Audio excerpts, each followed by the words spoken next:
Good morning, good afternoon, good evening, YouTube. Ryan Engelstad here, Thunderdome, Minnesota, and another kind of vintage-ish find. And this is the switch shot. I've seen on Nerf Wiki it says 1997, but in the handle it says 1995.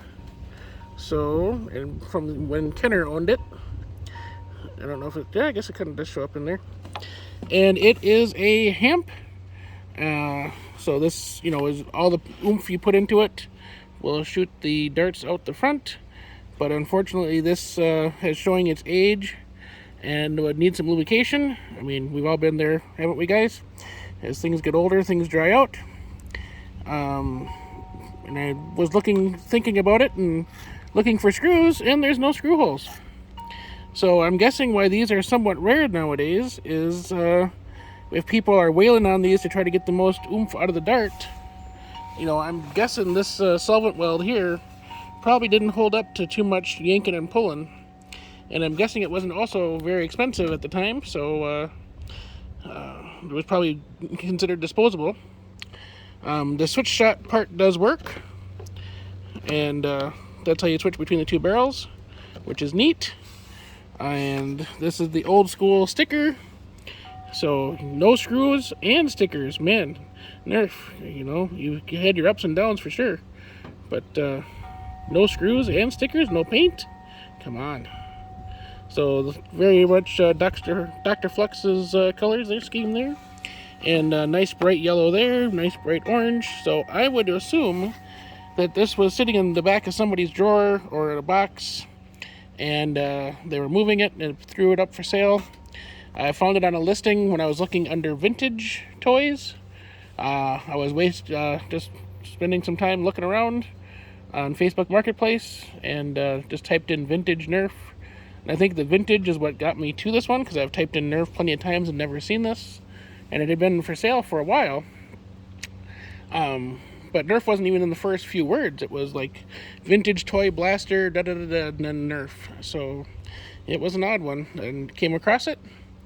And I know that there is someone who's collecting vintage blasters in the Nerf community.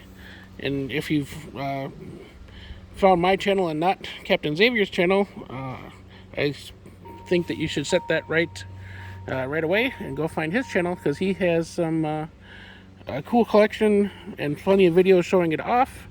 And I think that that's one of the things that's important to maintain in our community is if we have people willing to take the time to collect and display and help chronicle the history. That's our shared history of the hobby and a good resource for all of us to have.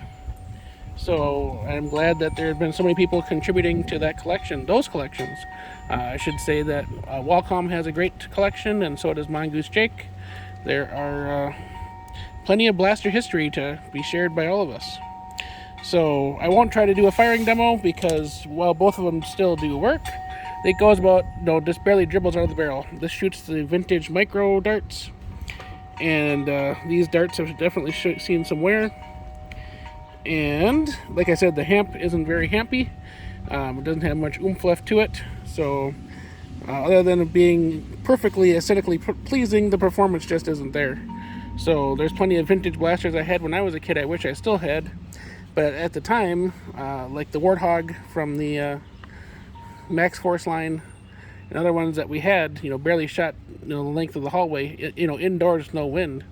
There took a while for Nerf to get some performance out of some of these blasters. So, but I'm happy to have it as briefly as I am. I already made a deal to pass this on along to its forever home. I basically bought it knowing that was probably where it was going to end up. And happy to share a little bit of information of it with you guys. And I'm sure there'll be other videos on other channels talking about this one. So, until next time, we'll see you guys later. Bye.